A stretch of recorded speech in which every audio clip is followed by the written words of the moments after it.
Di Sulawesi Selatan, Kerajaan Wajo adalah salah satu kerajaan Islam yang ada di sana. Berbeda dengan pemerintahan lain di Sulawesi Selatan.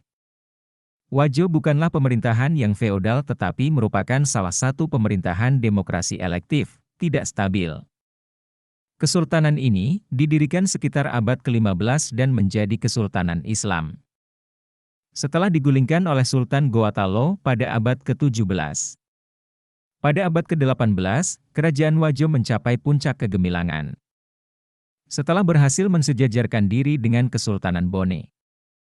Karena ada berbagai versi cerita, dikatakan bahwa sejarah berdirinya Kerajaan Wajo masih simpang siur. Dikisahkan dalam salah satu versi ini, dihubungkan dengan salah satu dari 3 anak raja dari desa tetangga, Cinotabi. Dikisahkan pula bahwa salah satu kepala keluarga mereka kemudian menjadi penguasa Wajo.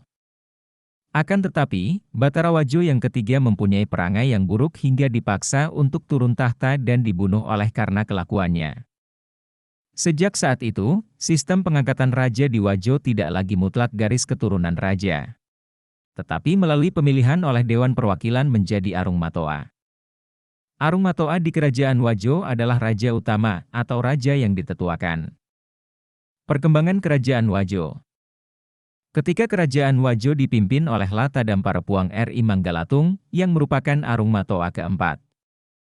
Memerintah pada tahun 1491 sampai 1521. Wilayah kekuasaannya terus berkembang hingga menjadi salah satu kerajaan yang sangat luas. Memasuki abad ke-16, posisi Wajo dapat dikatakan sejajar dengan Lau. Salah satu tonggak yang ada di tanah Celebes pada waktu itu, Wajo berhasil menguasai sebagian wilayah Sindenreng dan Cina. Namun, keadaan kembali berubah ketika Lau dikalahkan oleh Kerajaan Bone. Karena Kerajaan Bone ternyata bersekutu dengan Kerajaan Goatalo dalam memerangi Wajo. Kerajaan Goatalo ternyata bertindak semena-mena terhadap wilayah kekuasaannya. Karena keadaan tersebut akhirnya Wajo, Sopeng, dan Bone membentuk aliansi Telumpok Coe pada tahun 1582. Usaha ketiga negeri Bugis ini ternyata membuahkan hasil dengan menghalau serangan Goatalo ke Wajo pada tahun 1585. Begitu juga saat serangan ke Bone tahun 1585, 1588 serta 1590. Masuknya Islam ke Kerajaan Wajo. Meskipun beberapa serangannya mengalami kegagalan, Kerajaan Goatalo tetap berkembang menjadi kekuatan adikuasa di semenanjung Sulawesi Selatan yang mendukung perdagangan internasional serta menyebarkan Islam.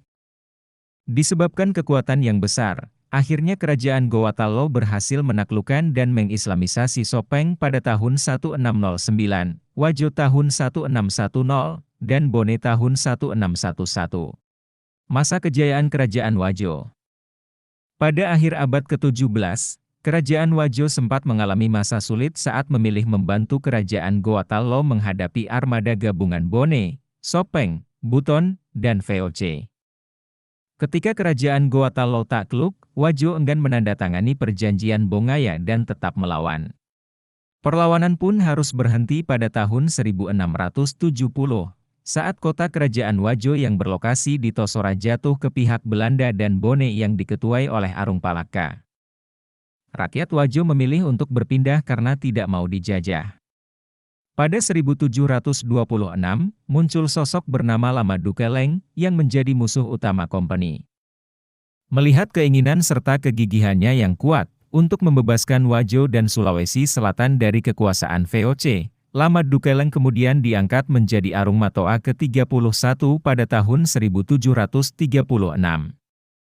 Dalam perlindungan serta arahan Lama Dukeleng, rakyat dapat memenangkan peperangan melawan Bone dan Kerajaan Wajo dapat diraih kembali dari tangan VOC. Keruntuhan Kerajaan Wajo.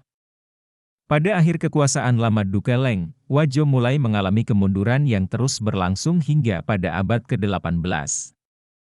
Memasuki abad ke-19, Islam semakin menjalar kuat di Wajo. Tetapi, pergolakan di kerajaan juga tidak kunjung padam, karena para anggota dewannya tidak dapat bermufakat untuk memilih Arung Matoa yang baru. Pada tahun 1905, Kerajaan Wajo akhirnya tunduk kepada kompeni dan menyerahkan segala urusan kepada pemerintahan Belanda.